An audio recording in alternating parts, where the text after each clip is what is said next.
Hi. I'm going to be talking about some of the work that we've done at Feral on porting to Vulkan. So we're Feral Interactive. We're a Mac, Linux, mobile games publisher. Primary focus is sort of in-house ports of games. So we've released over 100 Mac ports so far. Then about 5 years ago, we started doing Linux as well. And then in the last couple of years, we've also started doing mobile ports. So I'm Alex. I'm primarily a Linux developer. And then over the last year and a half, I've sort of led the development of the Vulkan support in our ports. So far we've done 4 releases with Vulkan support on Linux, you can see here. So the first of these was Mad Max. So we originally released Mad Max using OpenGL back in October 2016. And then in March last year, we released a beta update with Vulkan support. And if anybody was here last year, we did a talk then about the work we did on that beta release. So then after that, June last year, we released Dawn of War 3. This shipped with both OpenGL and Vulkan support. It was OpenGL by default, but we also had Vulkan in there as a sort of experimental option.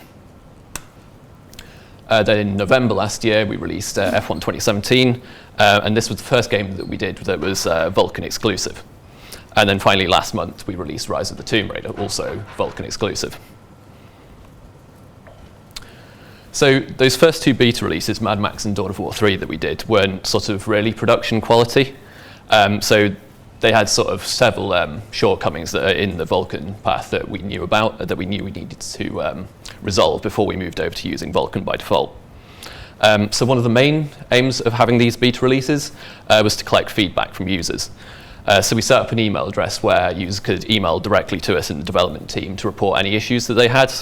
And the things we had reported range from just things like the drivers not being configured properly to actual issues with specific hardware, specific system configurations that we'd not picked up on during our internal testing. So having this early feedback was a big help for us to try and avoid having these sorts of issues down the line when we actually did start releasing games that were Vulkan only. And then over time, we've made many improvements to how we're using Vulkan since these initial releases. So I'm just going to be talking about some of the examples of the problems that we found and improvements that we've made over time. So the biggest area that we knew we needed to improve on over the beta releases was with our memory management. So specifically, we had some problems with not really handling overcommitting VRAM very well. And also had some problems with fragmentation of memory, which could lead to our memory usage being higher than it needed to be over time. So overcommitting VRAM, this is basically when the amount of memory that you need for all of your resources is greater than what can actually fit in the VRAM that you have available on the GPU. So it can happen, for example, if you've got a user trying to play the game on high graphic settings, but with a low VRAM GPU. So if a user does try to do this, we don't really want to sort of give up and crash, because we can make it work, we can still make it perform reasonably well.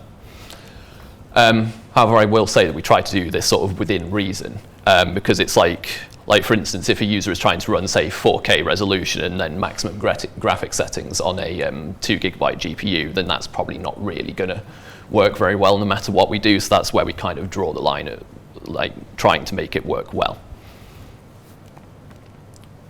So with Vulkan, this is not something the driver will handle for you, unlike D3D11, GL. So when you, at least on Linux, AMD, NVIDIA, Intel desktop drivers at least, this may be different on other platforms, but when you exhaust the available space in a heap, then a VK allocate memory call on it will fail, return VK error out of device memory. So you have to go and handle this. So for example, if you were trying to allocate from device local, fall back onto a host heap. But doing this naively is something that can cause you performance problems. So we found, we had an example of this with the Dawn of War 3 beta release, which I'll show you now. So this was a benchmark that was published by Khronos shortly after we released the game, and it's a performance comparison between the OpenGL and Vulkan paths running at 1080p high graphics preset. So you can see on the top and bottom cards, then we've got very close performance between GL and Vulkan. That's 780 Ti, not GTX 970. But then on the middle two, GTX 950 and 960, we've got on the Vulkan path the performance just completely fallen off a cliff here. So we saw these benchmarks published, and we were sort of like, well, what's gone wrong here? So we started investigating what happened here. And the root of the problem is that, so the top and bottom cards, like 3 GB, 4 GB VRAM, whereas the middle two, the problematic ones, are only 2 GB. So how did this happen? So Dawn of War 3 loads all of its textures and other resources on a loading screen when you're loading into a level, in this case the benchmark, before the game has even started rendering at all. Then only after the loading is complete does it go and allocate render targets, storage buffers, etc., once it's actually starting to render the game. So on those 2 GB GPUs, if you've got the texture graphics, texture quality settings set high like we had on that benchmark, then the textures end up using most, if not all, of the VRAM. So the original behavior we had in those beta releases was if we get device local memory allocation failure, then just regardless of what we're trying to allocate, just fall back onto the host memory heap instead. Sorry. And yeah, funnily enough, this is really, really bad for performance, so don't do that. So the solution to this was that we changed up our memory manager so that it requires that we place render targets, GPU writable buffers into VRAM. So if we fail to allocate one, then we go through this sort of procedure that tries to make some space available. So first thing it will try and do is defragment all of the resources that we currently have allocated, and I'll describe that more in a bit. And then if that doesn't make enough space, then it will go and move out other existing resources in device local into the host heap instead. And that gets done in least recently used first order. So yeah, doing this brought the performance we were seeing in Dawn of War 3 on Vulkan in line with what we had on GL when we were in VRAM constrained situations like that benchmark. So one thing we did find while we were implementing, like testing all of this, implementing this stuff, was it was useful to have a way for us to simulate having less VRAM available, just so we didn't have to go and like physically swap out a GPU to go and test the behavior on different amounts of VRAM. So this, we added two sort of types of limit we could set. First thing we had was just a heap size limit, which is basically behaves as though the VK physical device memory properties returned by the driver is actually returning a lower size than the real heap size limit, because we have a few places where we're doing like things, making decisions based on the reported heap sizes. So having that limit just tests the behavior of those decisions that get made based on that. And then the second thing we did was this sort of early failure limit, which makes it behave as though VK allocate memory fails when the amount of memory that you've actually allocated from a heap is less than the total reported heap size by the driver, because that is what will actually happen in the real world usage, because you're not the only one that's using VRAM. You've got other usage by the operating system, other apps running, and then there's also some amount that's going to be used by the driver internally as well, because like things like descriptor pools, command pools, they might take up VRAM as well. So having that limit just tests that we're actually responding to these failures properly.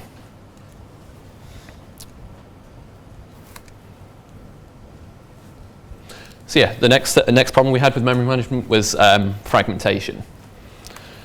So what our memory manager does is it allocates large pools of memory from the driver and then sub-allocates out of these to individual resources internally. And this is sort of generally what you should do on Vulkan. You'll hear more about that later on from the memory management talk. But we found over time we were getting these pools could become fragmented. So for example, Rise of the Tomb Raider, it's sort of like a semi-open world game, very few loading screens during gameplay, and it's just constantly streaming resources in and out as you move around the game. So over time, because of doing all this streaming, we can end up with memory fragmentation, resources spread across a number of pools with gaps in between them that aren't being used. So as a result of this, our memory usage can become higher than it actually needs to be.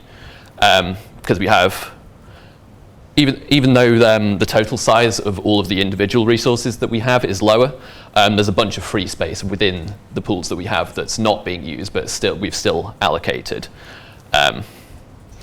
And yeah, we can't free any memory pools back to the driver while even just like a few resources are in them. So for example, we allocate texture pools of 128 megabytes, but even if we've only got like 2-3 textures in there, then we still can't free that, and the rest is just sort of not being used.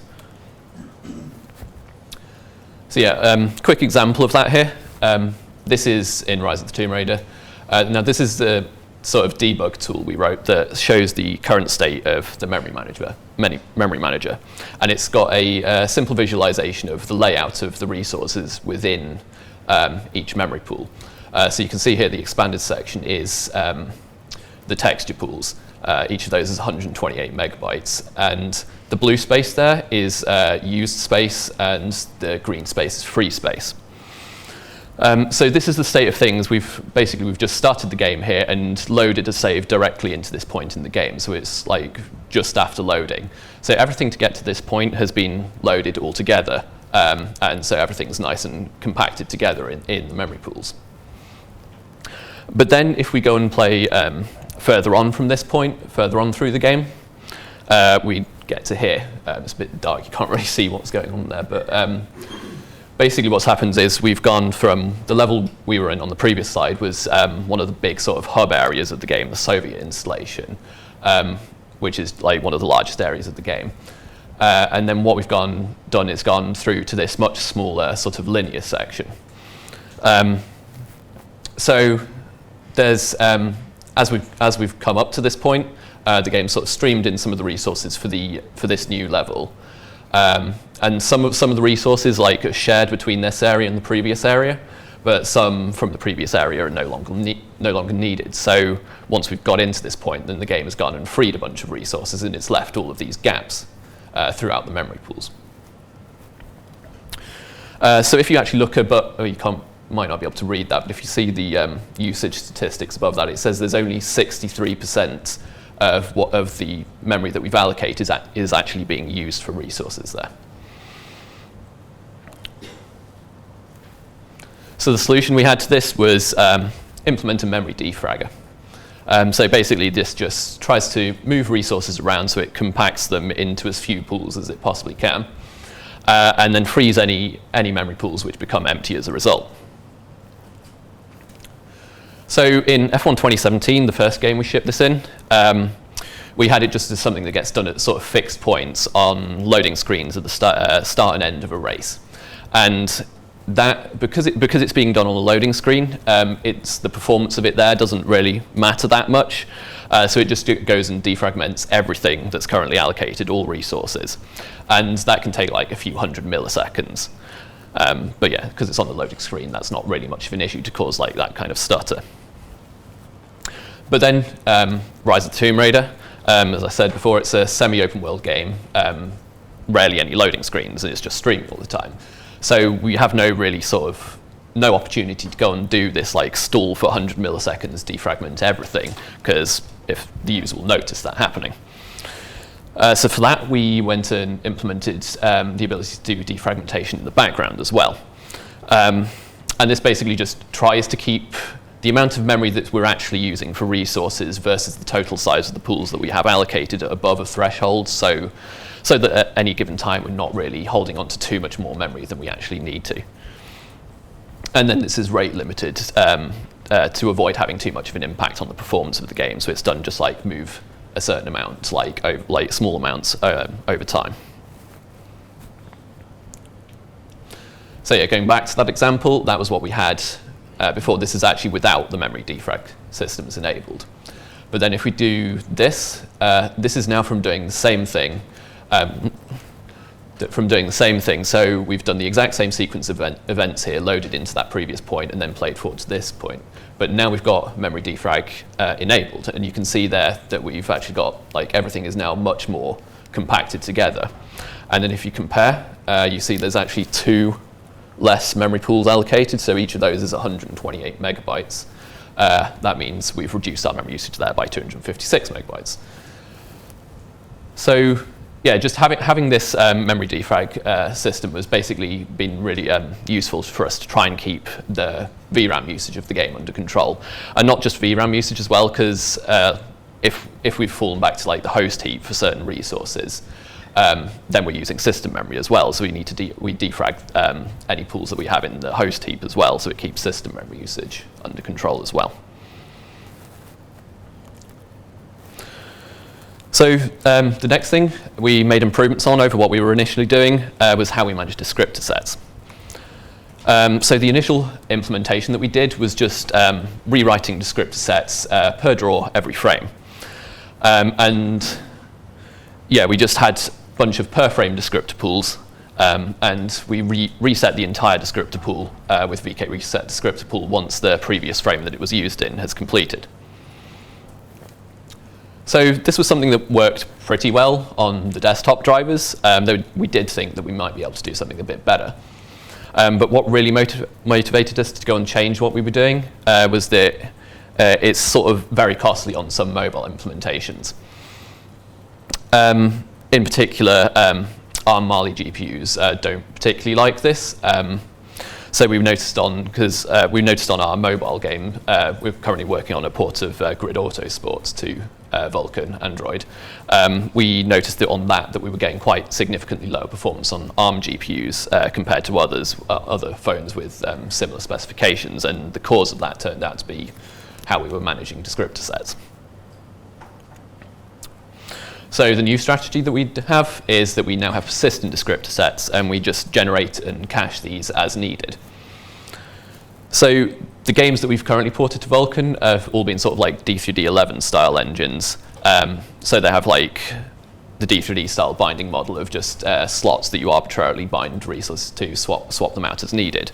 So every draw we take the resources that the shader needs, put them into a key, look up based on that.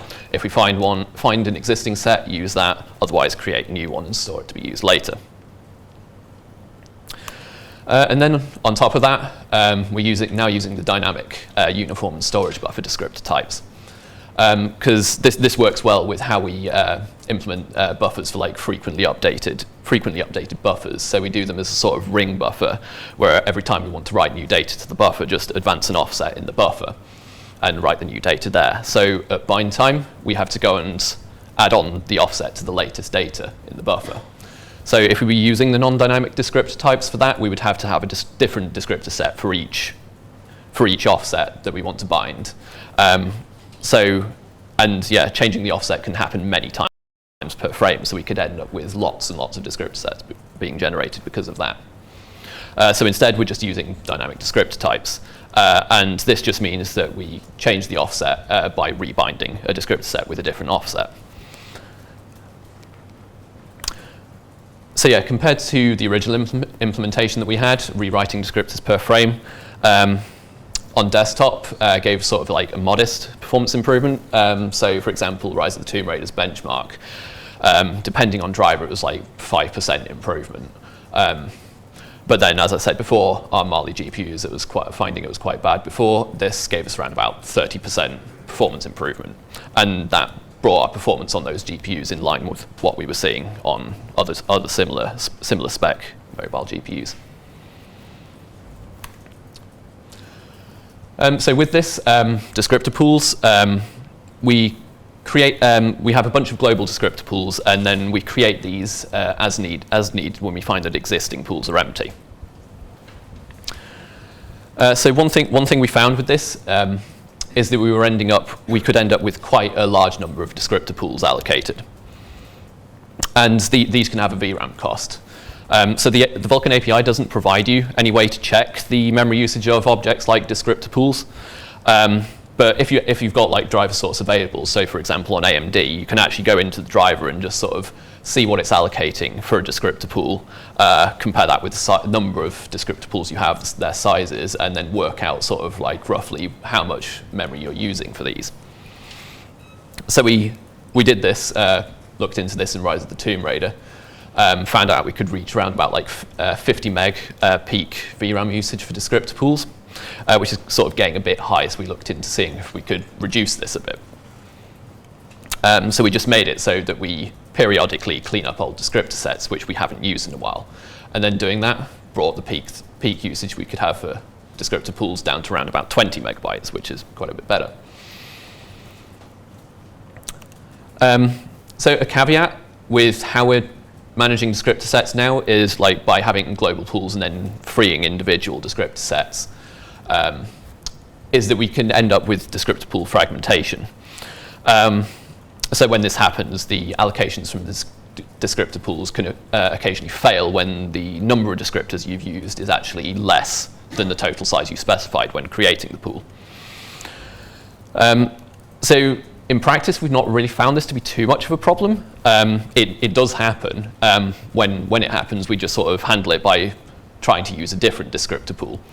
And we've not really found that to be having too much of an impact on the performance or just like increasing the number of pools we have, because eventually with this sort of periodic cleanup of old descriptor sets, it sorts itself out over time. But you just kind of need to be aware that this can actually happen, and you need to handle it.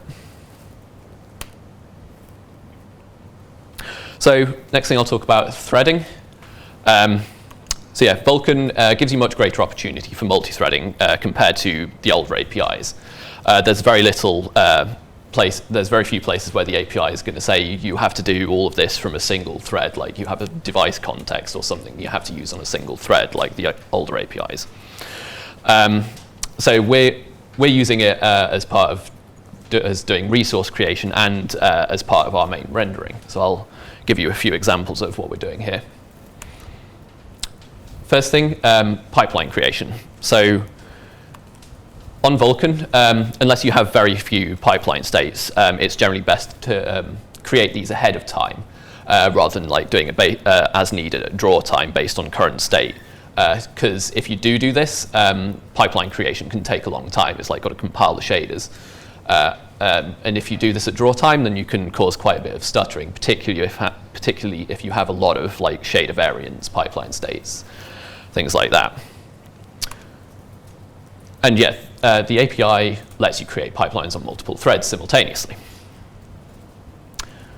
So in our previous OpenGL releases, we've often had to have loading screens to go on pre-warm shaders, so that the driver isn't having to compile them at draw time based on the state at the first time it needs one. And these loading screens can end up being pretty long, like if you've got a large number of shaders. So the worst example of this was the port we did of Deus Ex Mankind Divided. And we had a loading screen at startup to pre-warm shaders, and this could actually take like 5 minutes or more when the driver cache is clear. So in Rise of the Tomb Raider, it has a lot of pipeline states, like tens of thousands. And because, as I've said before, it doesn't really have many loading screens during gameplay, we can't really go and create these on a per level basis on loading screens or anything. And also the number of pipelines is just too many to go and pre-create them at startup within a reasonable amount of time on a loading screen. So we really wanted to try and avoid doing that if we could.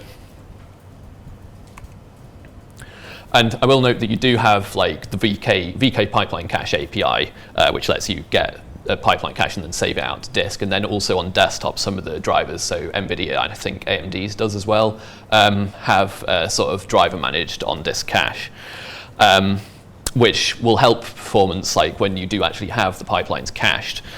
But we still have to care about the user experience on the first run of a game, and also if the user changes their hardware or the driver, that will invalidate what's cached as well. So we have to care about what happens in those situations.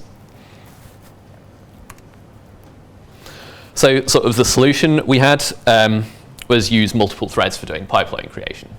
So first thing we do is we do have in Rise of the Tomb Raider, there is a loading screen when you first load the game. So you start the game, load into a save, and then you get a loading screen there. So on that loading screen, what we do is that we use all but one of the cores that are available in the machine to create pipelines for the specific game area that we're loading into. And yeah, we found that on the desktop drivers at least, the pipeline creation just generally scales very well. The more cores that you use for it, obviously up to the number of cores in the machine. So on this loading screen, it makes sense for us to go and use most of what is available, leaving as one core spare to do like the rest of the loading for the game, to try and speed things up. But once that initial load screen is complete, then there's rarely any loading screens after that. So what we do for that is use a single background thread to go and continue creating pipelines for the surrounding areas from where you currently are in the game. And then the priority of that thread is set lower to try and reduce the performance impact that it's having on the rest of the game. So on machines that do have enough cores available, like say more than 4, then it doesn't really have any impact at all on the performance of the game, doing this pipeline creation on another thread. With fewer cores, so with 4 cores, it sort of does have a sort of small performance impact. Less than that, you do get quite a noticeable impact from having this other thread running. But it's not something that goes on forever. The pipeline creation does get finished eventually. So we decided that like having this like period of lower performance would be preferable to having to make users sit around on a loading screen waiting for it to complete, where they can't do anything, they can't play the game at all. So going back to that initial loading screen, in many cases we find that the pipeline creation completes within the time that it takes us for us to load everything else for an area. So it's very rare, except for like on the biggest hub levels in the game, it's very rare that we end up on a loading screen waiting exclusively for pipeline creation to complete. So that's something I was like quite happy that we managed to get done, because having these really long loading screens where you're waiting for shaders to compile isn't a particularly nice thing for users, and for us especially if it's something that doesn't happen on the original Windows D3D version of the game. And yeah, this wouldn't have really been possible for us to do with OpenGL, because unlike on Vulkan, we don't have explicit control of pipeline creation. It's just the driver compiling shader variants at draw time. So we can't really easily offload that to another thread and like do it in the background like this. So final thing to talk about is how we're threading things during our rendering. So I said before, current ports have been D3D11 style engines, so their graphics API usage is mostly off a single thread. So internally in our Vulkan layer, we have to do a bunch of work every draw or dispatch. So as I said, look up or create a descriptor set, find a pipeline to use, and then we also have this resource usage tracking, because we automatically track resource usage and use that to automatically add barriers. So if you look there, that's just like profiler example output that's just got the blue blocks are work in our Vulkan layer, green blocks work in the driver, and then there's gaps in between where this is on the game's rendering thread in Rise of the Tomb Raider. It's just other logic that's happening on that thread. So we'd often find that we ended up bottlenecked on the rendering thread during some intensive scenes. So to try and improve that, we implemented an option that basically just offloads all of the work that we're doing in our Vulkan layer onto a worker thread. So graphics API calls by the game's rendering thread just write commands into a queue, and these get consumed asynchronously by a worker thread, and that goes and does all the heavy lifting for each draw. So what that effectively means is that we're now doing the work in the Vulkan layer in parallel with all of the rest of the rendering logic on the game's rendering thread. So you can see there, it's now like the yellow blocks are the calls from the game's rendering thread, and they're just queuing commands, and they're taking much less time, so we can now do all of that in parallel with the work that we're doing. So on top of that, we also implemented another option that can also offload all the VK command recording calls into the driver off from that main worker thread onto another worker thread. Because we were measuring that we were finding like quite a bit of CPU time on our worker thread being spent in the driver. So we thought we might be able to get a further improvement by trying to offload this onto another thread. So that's what you get with that, is now we've got our work, driver work, and game rendering work all being done in parallel. So for Rise of the Tomb Raider, we ended up enabling this only for machines that have 6 or more hardware threads. And in that case, we were finding we could get around up to about 10% performance improvement in some tests. But with fewer hardware threads available, then this actually ends up hurting performance slightly, because now having all of these threads is competing for CPU time with other threads. We haven't got enough cores to run everything in parallel, because on top of these 3 threads there, we've also got other game logic, things like that going on. So just quick performance comparison between these threading options. These are these average frame rates measured at 2 sort of like fixed viewpoints in some CPU-intensive locations in the game. So there's Soviet installation and geothermal valley, which are the 2 sort of biggest hub areas. And this is on AMD Vega 56 Core i7 high graphics preset.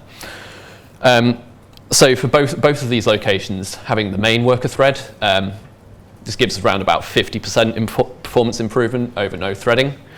Then on top of that, if we enable the driver command thread as well for geothermal valley, it gives another 6%, and then Soviet installation another 10% over that. And for both of these cases, we've gone from being completely CPU bound on this hardware to now entirely GPU bound. So yeah, we get a big performance benefit just from this sort of fairly basic threading model. And as I said before, Vulkan gives you a lot of flexibility with regard to multi-threading. So in future, we could probably actually go quite a bit further than this and try and scale the work that we're doing in our Vulkan layer over multiple cores, the more that are available. And yeah, to finish off, I'll say Vulkan has been a fairly good experience for us so far.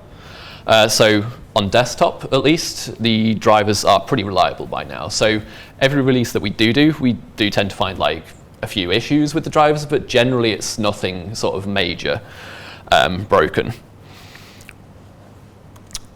On Linux, where we're mainly targeting, we have several open source drivers available. So there's the Mesa drivers for AMD and Intel. That's Intel's official driver, and then also unofficial AMD driver. But also AMD open sourced their official driver, I think, at the end of last year, which is the same as their proprietary driver except for the shader compiler. So having these open source drivers we find is a huge help to us, both being able to debug issues, because we can go into the driver and see what the driver is doing when we suspect the driver might be at fault. But also it's just useful for understanding how the driver is behaving, which is helpful for optimization, because we can go and see like the exact sort of performance implications of what we're doing. And then the tools ecosystem is sort of just continually improving. So tools like validation layers, render doc, etc. They're generally making the API easier to work with. So the current state of things is much better than when we first started working with Vulkan, and it's generally pretty nice to work with these days. So on our side, we're continually improving our Vulkan support, gets better with every release. As we learn more about the API, as the API itself improves. We've shipped 2 Vulkan-only releases on Linux so far, and for the most part, we expect to be targeting Vulkan for Linux releases going forward as well. And then finally, we're planning to release our first Android title, Grid Autosport, later this year, and that's going to be targeting Vulkan as well. So that's all I have. Does anybody have any questions? Yep. So the work you did on memory defragmentation seemed like something a lot of vendors are going to have to do. So is it something that's open source or open sourceable, or other implementations that There is AMD's Vulkan memory allocated library. I think that will be, you'll hear about that in the next talk as well. That's an open source library, and I think that does have a defragmentation implementation in that.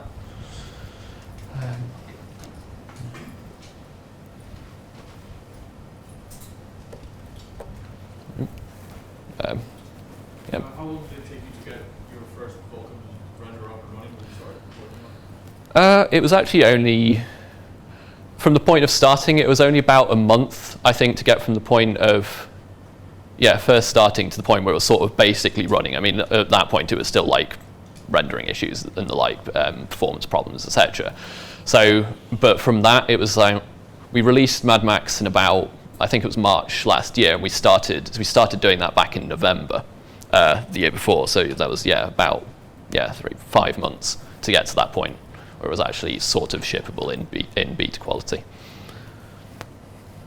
Yep. We found that SPIR-V blob size is a major problem for SPIR-V size.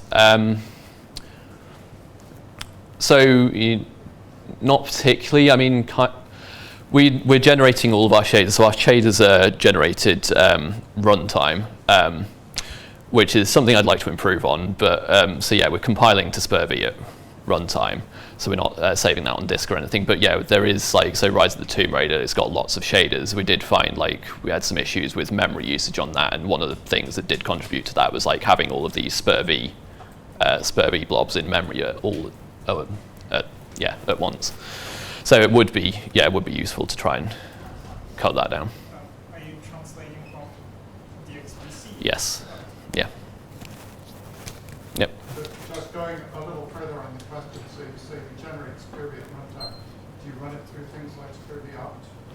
No, I have investigated that. Found that SPIR-V opt it currently takes quite a long time to run. So doing that at runtime is just it's not possible. I did for GLSL, I didn't really find that it was giving us much. Because we're translating from DXBC, we've already had all the optimizations that FXC has done on it. So it didn't really measure any benefit from doing that, and it was just taking quite a long time to run. But that was quite a while ago. I've not tried within the last 6 months at least.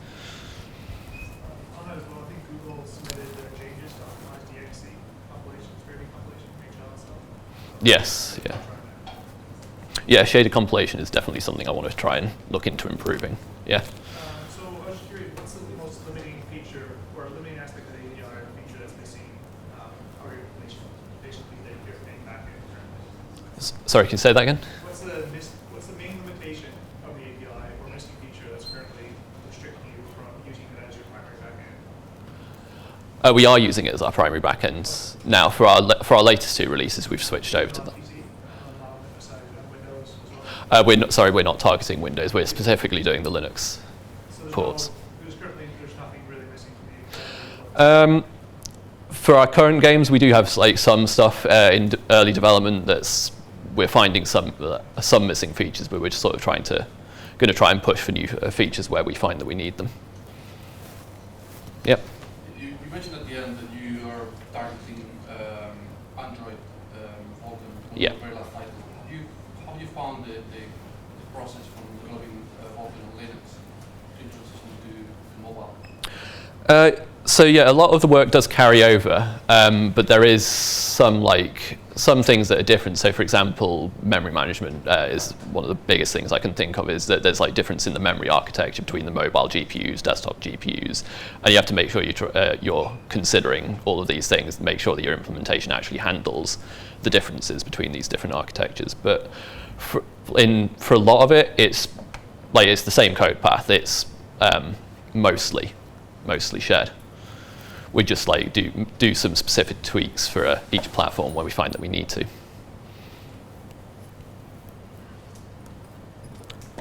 Anyone? Yeah. Yeah, we're just about out of time. Right. Thanks. Thank you.